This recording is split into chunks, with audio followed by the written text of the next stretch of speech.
Hi hello నమస్తే, welcome back to our channel అమ్మ పాఠశాల. ఈరోజు ఈ వీడియోలో భాగంగా చిన్నారుల కోసం హెల్దీ టేస్టీ గుమగుమడాడే టమాటా సూప్ని ఇంట్లోనే ఏ విధంగా ఈజీగా తయారు చేయాలో స్టెప్ బై స్టెప్ చేసి మీకు చూపించబోతున్నానండి. సాధారణంగా చిన్నాళ్ళకి జలుబు దగ్గు జ్వరం వచ్చినప్పుడు నార్మల్ ఫుడ్స్ తినడానికి అస్సలు ఇష్టపడరు. అటువంటి సందర్భంలో ఈ విధంగా సూప్స్ రూపంలో కనుక మనం తయారు చేసి ఇస్తే వాళ్ళు తినడానికి ఇష్టపడతారు. మీకు సూప్స్లో ఉండే కొన్ని రకాల హెల్త్ బెనిఫిట్స్ వల్ల వాళ్ళకి జలుబు దగ్గు కూడా చాలా త్వరగా తగ్గే ఛాన్సెస్ అనేవి ఉంటాయి. సో మరి ఇంకెందుకు లేట్, రెసిపీ తయారీలోకి వెళ్ళిపోదాం. వీడియోలోకి వెళ్లే ముందు ఇలాంటి మరెన్నో హెల్దీ టేస్టీ ఇంట్రెస్టింగ్ రెసిపీస్ కోసం రెడ్ కలర్ సబ్స్క్రైబ్ బటన్ మీద క్లిక్ చేసి సబ్స్క్రైబ్ చేసుకొని పక్కన వచ్చిన గంట సింబల్ ఆల్ ఆప్షన్ కూడా సెలెక్ట్ చేసి మీరు కూడా మన అమ్మ పాఠశాలలో జాయిన్ అయిపోండి. సూప్ తయారీ కోసం ఇక్కడ నేను 3 మీడియం సైజులో ఉన్న టమాటాలు తీసుకున్నానండి. ఈ విధంగా ఎర్రగా ఉండే హైబ్రిడ్ టమాటాలు మాత్రమే తీసుకుంటే సూప్ కలర్ అనేది మనకి రెస్టారెంట్లో సూప్ ఏ విధంగా ఉంటుందో ఆ కలర్లో వస్తుందన్నమాట. ముందుగా టమాటాలు తీసుకొని బాగా శుభ్రం చేసుకొని ఒక చాకు సహాయంతో టమాటాలని ఈ విధంగా 4 ముక్కలుగా కట్ చేసుకోవాలి. కట్ చేసుకున్న టమాటాలని ఒక బౌల్లో వేసి అవి మునిగేంత వరకు నీళ్లు పోసి మూత పెట్టి ఒక్క 5 నిమిషాలు ఈ విధంగా ఉడికించుకోవాలండి. ఎంతవరకు ఉడికించుకోవాలంటే జస్ట్ ఒక 50% కుక్ చేస్తే సరిపోతుంది. టమాటా పైన ఉన్న తొక్క మనకి ఇలా వచ్చేస్తే కుక్ అయిపోయినట్టే. కుక్ చేయగా మిగిలిన వాటర్ని అదేవిధంగా టమాటాలని ఈ విధంగా మనం సపరేట్ చేసుకోవాలి. కొంచెం వేడిగా ఉన్నప్పుడే టమాటా పైన తొక్కని ఈ విధంగా పీల్ ఆఫ్ చేసుకోవాలండి. కొంతమంది ఏంటంటే టమాటా లోపల ఉన్న ఈ యొక్క గింజలు తింటే పిల్లలకి అరగదని అంటూ ఉంటారు. ఈ పిల్లలకి ఏమైనా అరుగుదల సమస్య ఉంటే ఈ యొక్క పిక్కల్ని రిమూవ్ చేసేయచ్చు, లేదంటే డైరెక్ట్గా కూడా వేయచ్చు. సో నేనైతే డైరెక్ట్గా వేస్తున్నానండి. ఈ మిశ్రమం చల్లారాక ఒక మిక్సీ బౌల్లో వేసి కొంచెం వాటర్ని పోసుకొని దీన్ని మిక్సీ చేసుకోవాలండి. ఎక్కువ వాటర్ పోస్తే ఏంటంటే మనకి సూప్ కన్సిస్టెన్సీ అనేది మరీ బాగా లూజ్గా పలుచగా అయిపోతుంది.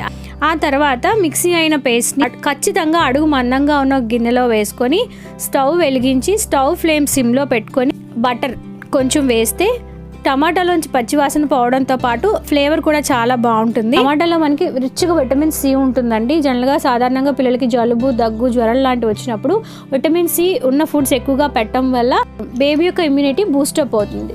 సో దట్ ఈ జలుబు జ్వరం లాంటివి త్వరగా తగ్గే ఛాన్సెస్ అనేవి ఉంటాయండి.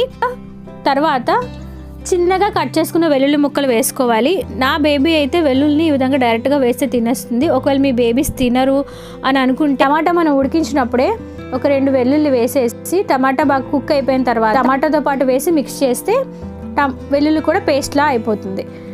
ఒకవేళ మీ బేబీస్ చాలా చిన్న పిల్లలు అనుకుంటే అలా పేస్ట్లా చేసి పెట్టండి. లేదు ఒకవేళ పెద్ద పిల్లలు తినేస్తారు అనుకుంటే ఇలా చిన్న చిన్నగా ముక్కలుగా కట్ చేసి సూప్లో వేయండి.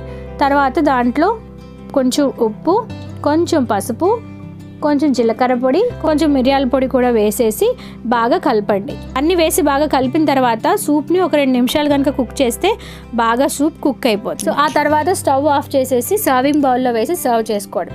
సూప్ టేస్ట్ అనేది పుల్లగా, కారంగా, ఘాటుగా భలే ఉంటుంది తినడానికి. పిల్లలే కాదండి, సాధారణంగా పెద్దవాళ్ళకి జలుబు చేసినప్పుడు కూడా ఎక్కువ సూప్ని మీ యొక్క డైట్లో భాగంగా చేసుకోవచ్చు.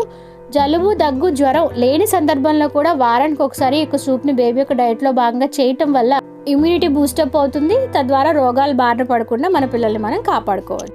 సో ఇంతే, మనకు కావాల్సిన గుమగుమలాడే healthy tasty yummy tomato soup అనేది చాలా ఈజీగా తయారు చేసుకున్నాం. చూసారా టెక్స్చర్ ఎంత క్రీమీగా ఉందో. ఇలా ఉంటేనే సూప్ తినడానికి చాలా బాగుంటుంది. టమాటా సూప్ని 8 నెలలు దాటిన చిన్నారుల నుంచి మీ యొక్క బేబీ యొక్క డైట్లో భాగంగా చేయొచ్చండి. సో సూప్ తయారీ చాలా సింపుల్ కాబట్టి వెంటనే మీరు కూడా మీ యొక్క బేబీస్ కోసం ఈ యొక్క సూప్ని తయారు చేసి పెట్టండి. మీ బేబీస్కి ఏ విధంగా అనిపించిందో మీ యొక్క అమూల్యమైన అభిప్రాయాన్ని నాతో ఈ వీడియో కింద కమెంట్ సెక్షన్లో షేర్ చేసుకోవటం అస్సలు మర్చిపోద్దు. నా లేటెస్ట్ వీడియో అప్డేట్స్ కోసం మీరు నన్ను ఇన్స్టాగ్రామ్లో కూడా ఫాలో అవ్వచ్చు.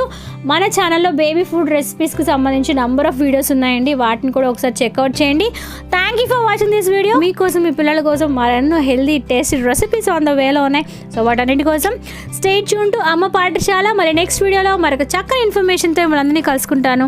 అంతవరకు సెలవు, నమస్కారం. Stay healthy, stay happy, bye.